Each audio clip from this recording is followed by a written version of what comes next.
এই যে সামনে রমজান আসতেছে না, রমজানে সাহারি খাওয়ার সময় ট্রাই করবেন, দোয়া কবুল করবে কে? ওই টাইমে দোয়া কবুল হয়। যার যা লাগে, আল্লাহ ব্যবসা মন্দা, আল্লাহ তুমি ব্যবসা লাভজনক হওয়ার তৌফিক দাও, আল্লাহ তুমি আমারে অনেকদিন ধরে সিঙ্গেল আছি, ডবল করে দাও, কবুল হয়ে যাবে। এই মেয়ে, এই দোয়া করা লাগবে না? মনে রাখবেন, নেককার স্ত্রী, নেককার সন্তান আল্লাহর কাছে চেয়ে নিতে হয়। নবীরা চেয়ে নিতেন, যুররিয়া সালেহা নবীরা চেয়ে নিতেন। আল্লাহ পাসপোর্ট দিয়ে রাখছি, জাপান যাব, আমেরিকা যাব, আল্লাহ ভিসাটা হয় না, আল্লাহ শেষ সাথে চান, কবুল করবে কে? তাহলে একটা টাইম পাইলাম, তাহাজ্জুদের টাইম, ঠিক কিনা? 2 নাম্বার ক্বাবলাল ইফতার, ইফতারি সামনে রেখে দোয়া কবুল হয়। বিশ্বাস হয়? কি সামনে রেখে? সামনে ইফতারি। বসে থাকে আমরা তৃষ্ণায় সারাটা দিন, ছাতি ফেটে যায়, আল্লাহ দেখে, দেখতে দেখতে আল্লাহর একটা সফট কর্নার তৈরি হয়। এটাই সুযোগ কাজে লাগানোর, ঠিক কিনা? মুমিন ঝুঁকবো যে কোপ মারে, সময় মতো কাজ করে, ঠিক কিনা? আল্লাহ তখন ফেরেশতাদেরকে জিজ্ঞেস করে, এই ঘটনা কি? খায় না যে? খায় না কেন? আল্লাহ রোজা রাখছে, এগুলো কি? রো আফজা, পেঁয়াজ আলুর চপ, বেগুনি, মুরগির রান, খায় না। খায় না কেন? ওরা যে ক্ষুধার্ত, আল্লাহ আপনার ভয়ে। তাই কি চায়? আল্লাহ আপনার কাছে ক্ষমা চায়, ক্ষমা চায়। আল্লাহ রহমতের দরিয়ায় জোশ খেলে যায়। আল্লাহ তখন বলে, আমারে দেখছে নাকি ওরা? ফেরেশতারা বলে, না দেখে নাই। আমার জান্নাত জাহান্নাম দেখেছে? না দেখে নাই। আমারে না দেখে, জান্নাত জাহান্নাম না দেখে আমার এত ভয় করে। যাও, আজকের এই রোজার বিনিময়ে এখন বান্দা যা চাইবে সব কবুল করে নেব। তাহলে তাহাজ্জুদের সময় ইফতারির আগে, বাইনাল আযানি ওয়াল ইকামা, আযান ইকামতের মাঝখানে দোয়া কবুল হয়। এটা অনেকে জানে না। ফরিদপুরের ভাইয়েরা মাশাআল্লাহ, যারা জানেন খুব ভালো, আর যারা জানেন না, এখন থেকে আযান ইকামতের মাঝখানের টাইমটা কাজে লাগাবেন। মোবাইলে নোট করে নিয়ে যাবেন কি চাওয়া লাগবে। আমরা বাজার করতে গেলে লিস্ট করে নিয়ে যাই না? আহা, ঘরে যা লাগবে এটার জন্য এত টেনশন, জীবনে কি লাগবে ওইটা নিয়ে কোনো টেনশন নাই। লিস্ট করেন। আমার পরীক্ষার জন্য আল্লাহরে বলবো, আমার বিয়ের জন্য আল্লাহরে বলবো, আমার ছেলে মেয়েদের জন্য আল্লাহরে বলবো, ব্যবসার জন্য বলবো। আজান হয়েছে জোহরের সুন্নত পরে বসে আছে, ইমাম সাহেব আসতে দেরি, এরকম হয় না? একামত হয় নাই, এই টাইমটা অনেকে নষ্ট করে। এই টাইমটা, it's a high time to make দোয়া, দোয়া করার সুবর্ণ সময়। এই সময় দোয়া করলে আপনার দোয়া কবুল করবে কে? খেয়াল রাখবেন ফরিদপুরের ভাইয়েরা, আদ-দুআউ লা ইউরাদ্দু বাইনাল আযানি ওয়াল ইকামা, আযান ইকামতের মাঝখানে যেই দোয়াটা করা হয় ওই দোয়া আল্লাহ কখনো ফিরিয়ে দেয়। এরপর ফরজ সালাতের পরে দোয়া কবুল হয়, তাসবিহ পড়ার পরে আপনি দোয়া করবেন। সালাতে দোয়া কবুল হয়। সালাতে দোয়া কবুলের 3 জায়গা। একটা হচ্ছে তাকবীরে তাহরিমের পরে আমরা সানা পড়ি না, আমরা তো একটা পড়ি। আল্লাহর হাবিব সুন্নাহ এবং নফল নামাজে আরো পড়তেন সানা, ওই দোয়া কবুল হয়। 2 নম্বর জায়গা, সালাতে সেজদায় পড়ে দোয়া করলে কবুল হয়। আকরাবু মা ইয়াকুনুল আবদু মির রাব্বিহি ওয়া হুয়া সাজিদ ফাকফিরু ফিহি দুআ, বান্দা যখন সেজদায় লুটিয়ে পড়ে, বান্দা আল্লাহর সবচেয়ে কাছে চলে যায়। দেখা যায় সেজদাটা মসজিদের কার্পেটে পড়েছে, দেখা যায় কপালটা জায়নামাজের উপরে পড়েছে, দেখা যায় সেজদাটা, আমার কপালটা মসজিদের টাইলসে পড়েছে, কিন্তু বিশ্বনবী বলে টাইলসের উপরে না, জায়নামাজে না, তোমার সেজদাটা তোমার রবের কুদরতি পায়ের উপরে পড়েছে। সেজদায় পড়ে দোয়া করেন। সালাম ফিরানোর আগে বিশ্বনবী দোয়া করতেন, লা ইউসাল্লিমান্না আহাদুকুম হাত্তা ইয়াতাআওয়াযা মিন আরবা'a। আল্লাহর হাবিব বললেন, 4 জিনিস থেকে পানাহ না আছে আমার কোন উম্মত যেন সালাম না ফিরায়।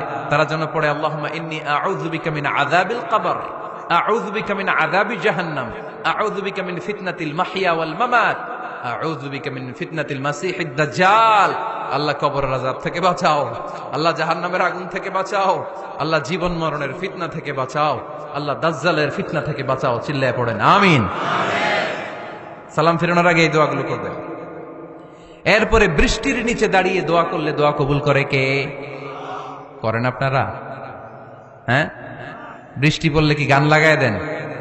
বৃষ্টি পরে টাপুর টুপুর, ওই যে পোলাপাইন কয়, পায়ে দিয়ে সোনার নুপুর, আঁকা বাঁকা মেঠো পথে কোন রূপসী হেঁটে যায়, আমিও আছি তোমার সাথে, আছে না নাই? বৃষ্টি পড়লে মানুষ গান লাগায় দেয়, হিন্দি সিরিয়াল লাগায় দেয়। নো, বৃষ্টি দেখলে আল্লাহর হাবিব ভয় পেয়ে যেতেন, একবার ঘরে ঢুকতেন আর একবার বেরোতেন। আম্মা জান আয়েশা বলতেন, ভয় পান কেন? আল্লাহর হাবিব বললেন, জানি না এই মেঘ থেকে বজ্রপাত এসে মদিনাটারে জ্বালিয়ে দিবে নাকি মেঘ থেকে বৃষ্টি এসে মদিনাটারে উর্বর করে দিবে, আমি তো জানি না, ভয় হয়। দোয়া করতেন, আল্লাহুম্মা আসকিনা গাইসান মুগীসান মারিআন মারিআন নাফিআন গায়রা দার আজিলান গায়রা আজিল। আল্লাহ, আপনি উপকারী বৃষ্টি দেন, এমন বৃষ্টি যেটাতে আমাদের রিজিক আছে, গবাদি পশুগুলোর রিজিক আছে, কল্যাণজনক বৃষ্টি দেন, ভালো বৃষ্টি হইলে তাড়াতাড়ি দেন, দেরি করেন না কোন। সুবহানাল্লাহ। আবার যখন বৃষ্টি বন্ধের প্রয়োজন হতো আল্লাহর হাবিব দোয়া করতেন, আল্লাহুম্মা হাওয়া আলাইনা ওয়ালা আলাইনা। আল্লাহ মদিনার আশেপাশে বৃষ্টি দেন, মদিনাতে দরকার নাই, মদিনাতে যতটুকু দরকার প্রয়োজন পূরণ হয়ে গিয়েছে। সুবহানাল্লাহ পড়েন। তাহলে ফরিদপুরের ভাইয়েরা বৃষ্টির নিচে দাঁড়ায় কি করবেন মনে থাকবে? কদরের রাতে দোয়া করলে ওই দোয়া আল্লাহ ফিরায় না। লাইলাতুল কদর খায়রুম মিন আলফি শাহর। আম্মা জান আয়েশাকে আল্লাহর হাবিব শিখাই দিলেন, আয়েশা, কদরের রাত যদি পাও এই দোয়াটা করো, আল্লাহুম্মা ইন্নাকা আফুউন তুহিব্বুল। পারেন না এটা? আপনারা মুখস্থ করেন নাই? আল্লাহুম্মা ইন্নাকা তুহিব্বুল আফওয়া ফাআফু আন্নি। আল্লাহ আপনি ক্ষমাশীল, আল্লাহ আপনি ক্ষমা করাকে পছন্দ করেন, আল্লাহ আপনি আমারে ক্ষমা করে দেন। পড়েন আমিন। জুমার দিনে দোয়া কবুল হয়। আল্লাহর হাবিব বলেন, একটা সময় আছে জুমার দিন দোয়া করলে কবুল করে কে? সময়টা কখন? মুহাদ্দিসিন ইকরাম অনেক ইখতিলাফ করেছে। সবচেয়ে গ্রহণযোগ্য মতামত হচ্ছে আসরের সালাতের পরে। জুমার দিন আসরের সালাতের পরে সূর্য ঢলে পড়ার আগে দোয়া করলে কবুল করবে কে? কোরআন খতমের পরে দোয়া করলে কবুল হয়। কোরআন খতম করেন না আপনারা? তারপরে যে দোয়াটা করবেন কবুল করে কে? হজে গিয়ে দোয়া করলে কবুল হয়। আরাফার ময়দানে তাওয়াফ করা অবস্থায় মুলতাজামে দাঁড়িয়ে। হজ উমরা করছেন কারা কারা দেখি? মাশাআল্লাহ, হাত নামান। যারা করে নাই আল্লাহ তাদেরকেও যাওয়ার তৌফিক দিও। একটা জায়গা আছে হাজরে আসওয়াদের কর্নার, তার ডানে কাবা ঘরের দরজা। এই দরজা আর হাজরে আসওয়াদ পাহাড়ের মাঝখানে কাবা ঘরের যে জায়গাটারে আরবিতে বলে মুলতাজাম। আরবিতে কি বলে? সবাই বলেন, কি বলে? মুলতাজাম। এখানে দাঁড়িয়ে গা লাগিয়ে দোয়া করলে এই দোয়া আল্লাহ ফিরায় না। আমরা যেন সবাই মুলতাজামে দাঁড়িয়ে দোয়া করতে পারি। খুব ধাক্কা ধাক্কি ওই জায়গায়, সবাই চায় মুলতাজামে দাঁড়িয়ে দোয়া করি, কারণ ওখানে দাঁড়িয়ে দোয়া করলেই কবুল হয়ে যায়।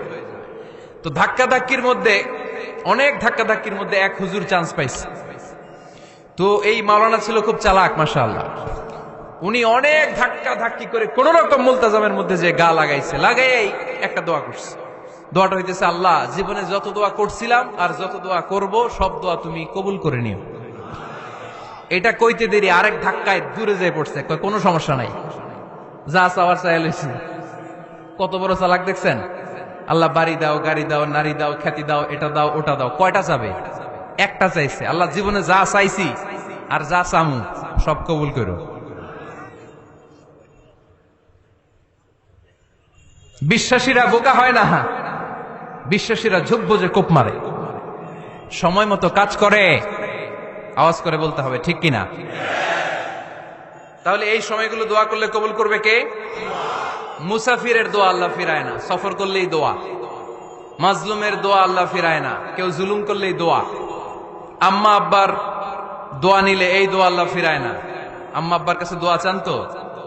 গোটা দুনিয়ার সব পীর সাহেব কোরআন খতম করে এইখানে ফু দিছে এই বোতলে, আপনার আম্মা শুধু বিসমিল্লাহ বলে এই বোতলে ফু দিছে, মুহূর্তের মধ্যে আপনার মায়ের দোয়াটা আরো সে উঠে যাবে। এজন্য আব্বা আম্মার কাছে দোয়া চাবো, রাজি আছেন? দোয়া কবুলের 5টা শর্ত বলে আজকের আলোচনা শেষ। 1 নম্বর শর্ত, ইউর ইনকাম শুড বি হালাল। হারাম খাইয়া দোয়া করলে কবুল হবে না, ঠিক কিনা? কোটি কোটি টাকা কামাইছে, মসজিদ বানাই দিছে, 1000 কোটি টাকা দিয়ে এতিমখানা, কোনো লাভ হইছে? কোনো লাভ হয় নাই। ইন্নাল্লাহা তাইয়্যিব লা ইয়াকবালু ইল্লা তাইয়্যিবা। আল্লাহ পবিত্র, আল্লাহ যেটা গ্রহণ করে ওইটাও হওয়া লাগবে। লা ইয়াকবালু ইল্লা তাইয়্যিবা, হারাম থেকে আল্লাহ কবুল করে না। এক সাহাবী, এক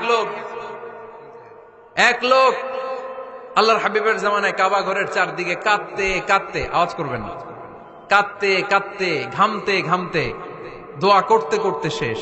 ইয়া রব মাফ করো মাফ করো। সাহাবীরা দেখে বলে, এর চেয়ে বেশি আমল তো কাউরে করতে দেখলাম না, আজকে তার সব দোয়া কবুল। বিষ্ণু বললেন, তোমরা তাই মনে করো? মাতআমুহু হারাম, ও যা খায় হারাম খায়। মালবাসুহু হারাম, যেটা গায়ে দেয় হারাম টাকার জামা। মাশরাবুহু হারাম, ও যে শরাব খায় এটা হারাম। আন্না ইউস্তাজাবু লাহু, আল্লাহর কি ঠেকা পড়ছে তার দোয়া কবুল করার? ঠিক কি না? হালাল থেকে সামান্য দান করলে আল্লাহ কবুল করে। হালাল যারা খায় তারা মুস্তাজাবুদ দাওয়া। এই যে বাজারের কুলিওয়ালা, ঠেলাওয়ালা, দিনমজুর, আমার রিকশাওয়ালা ভাইয়েরা, মুস্তাজাবুদ দাওয়া। রিকশাওয়ালার কাছে দোয়া চান, ও মুস্তাজাবুদ দাওয়া। ওরে ধমক দিয়েন না, ও দোয়া করলে আপনার জীবন উজালা করে দিবে কে? আপনার বাড়ির দারোয়ান হতে পারে মুস্তাজাবুদ দাওয়া, কারণ বেতন পায় 5,000, ওর হারাম ঢুকবে কেমনে? যেটা খায় ওইটাই হালাল। এজন্য আপনার ইনকাম হালাল হতে হবে দোয়া কবুলের জন্য। শর্ত নাম্বার 1। শর্ত নাম্বার 2, দোয়া করার সময় দোয়া করতে হবে একজনের কাছে। তিনি কে? আল্লাহর কাছেও কিছুক্ষণ মসজিদে চাইলেন, আবার মাজারে যেও বাবার কাছে চাইলেন, দোয়া একেবারে কবুল। কবুল হবে? খবরদার, চাইতে হবে একজনের কাছে। তিনি কে? 3 নাম্বার শর্ত, দোয়া করার সময় ইয়াকিন থাকতে হবে। ইয়াকিন, উদউল্লাহ ওয়া আনতুম মুকিনুনা বিল ইজাবা। এমন ভাবে দোয়া করেন যে আপনি নিশ্চিত, আমি যা বলছি আমার আল্লাহ শুনছেন, আমি যা বলছি এ দোয়া আল্লাহ কবুল করবেন, অবশ্যই করবেন। আল্লাহর উপর আস্থা একটু কম না? কম না বেশি? যার আস্থা বেশি তার দোয়া কবুল হওয়ার সম্ভাবনাও বেশি। আপনি যদি সন্দেহে, হায় রে দোয়াটা যে করতেছি না জানি কবুল না হয়, ওই দোয়া জীবনেও কবুল হবে। উদউল্লাহ ওয়া আনতুম মুকিনুনা বিল ইজাবা। এমন ভাবে আল্লাহর কাছে চাও যে তুমি নিশ্চিত কবুল হয়ে যাবে। 4 নাম্বার শর্ত, আল্লাহর হাবিবের উপর দুরূদ পড়া। পড়েন সাল্লাল্লাহু আলাইহি ওয়াসাল্লাম। আল্লাহর হাবিবের উপর দুরূদ পড়তে হবে দোয়া শুরুতে, মাঝে কিংবা শেষে। যদি আল্লাহর হাবিবের উপর দুরূদ না পড়েন, ওই দোয়া কবুল হবে কুল্লু দুআইন মাহজুব মাওকুফ বাইনা সামাই ওয়াল আরদ হাত্তা ইউসাল্লা আলাইয়া। আল্লাহর হাবিব বলেন, জীবনে যত দোয়া করছো আমার উপর দুরূদ না পড়লে আকাশ জমিনের মাঝখানে এটা পেন্ডিং হয়ে থাকে। কি হয়ে থাকে? সবাই বলেন। পেন্ডিং শব্দটা কি আপনাদের কাছে অপরিচিত নাকি? মেসেজ করছেন বন্ধুরে, মোবাইলে টাকা নাই, মেসেজটা কি হয়ে থাকে? পেন্ডিং। তো দোয়া করছেন, দুরূদ পড়েন নাই, পেন্ডিং। আজকে রাত্রে যে ইচ্ছা মতো আল্লাহর হাবিবের উপর দুরূদ পাঠায় দিবেন, যত দোয়া পেন্ডিং হয়ে আছে সব আরশে উঠায় দিবে কে? দোয়া কবুলের সর্বশেষ শর্ত হচ্ছে মুওয়াফাকাতুদ দোয়া বিদাওয়া। দোয়ার সাথে দাওয়া লাগবে। দোয়ার সাথে সবাই বলেন, দোয়ার সাথে কি লাগবে? দাওয়া। দোয়া করলেন, আল্লাহ পরীক্ষায় ফার্স্ট হওয়ার তৌফিক দান করো। লেখাপড়ার সাথে কোনো খবর নাই, একেবারে ফার্স্ট হয়ে যাবেন। অনেক সময় মাহফিল শেষে অনেক বাবারা কলম নিয়ে আসে আমার কাছে। আমি বললাম, ঘটনা কি? কলম হাদিয়া দিবেন নাকি? কয় না হুজুর। তো কি? বলে, এটা পড়ায় দেন। পড়ায় দেবো মানে? আমার ছেলের পরীক্ষা, আপনার এই ফু দেওয়া কলম দিয়ে পরীক্ষা দিলে গোল্ডেন এ প্লাস। আমি কই, পড়াশোনা না করলে ডবল জিরো। ঠিক কিনা? আগে পড়াশোনা করতে হবে, তারপর দোয়া চাইলে ওই দোয়ায় কাজ হবে। ঠিক কিনা? এটাই ইসলাম। অসুস্থ, আপনি যদি শুধু দোয়া চান সুস্থ হবেন? চিকিৎসা করা সুন্নাহ। যেই রোগ হয়েছে ওই রোগের চিকিৎসা নেওয়া কি সুন্নাহ। আল্লাহর হাবিব অসুস্থ হলে চিকিৎসা নিতেন। হাতে একবার বিচ্ছু কামড় দিল আল্লাহর হাবিবের আঙ্গুলে, তিনি রেগে গেলেন, ব্যথা পেলেন, আর বিচ্ছুরে বললেন, আরে বিচ্ছু, মানুষও চিনোস না, নবীও চিনোস না, কোথায় কামড় দিতে হবে এটাও জানোস না। কিন্তু কামড় যখন দিয়ে ফেলছে, বিশ্বনবী ব্যথা পাচ্ছেন। বিশ্বনবী সূরা ইখলাস পড়ে, ফাতিহা পড়ে ফু দিতে লাগলেন। আর আম্মাজান আয়েশাকে বললেন, লবণের পানি গরম দিয়ে ঢালতে থাকো। আম্মাজান আয়েশা লবণের পানি আনলেন। লবণের গরম পানির ভেতরে সোডিয়াম ক্লোরাইড আছে, ন্যাচারাল পেইন কিলার, ব্যথা নাশ করে। আম্মাজান আয়েশা গড়গড় করে লবণের পানি ঢালতে লাগলেন। আল্লাহর হাবিব কোরআন পড়ে ফু দিতে লাগলেন। পানি ঢালা শেষ, গড়গড় করে লবণের পানি ঢালা শেষ, বিশ্বনবীর দোয়া পড়া শেষ, এর মধ্যে আঙ্গুলের ব্যথাও শেষ। কারণ দুইটার সমন্বয় হয়েছে, দোয়াও আছে, দাওয়াও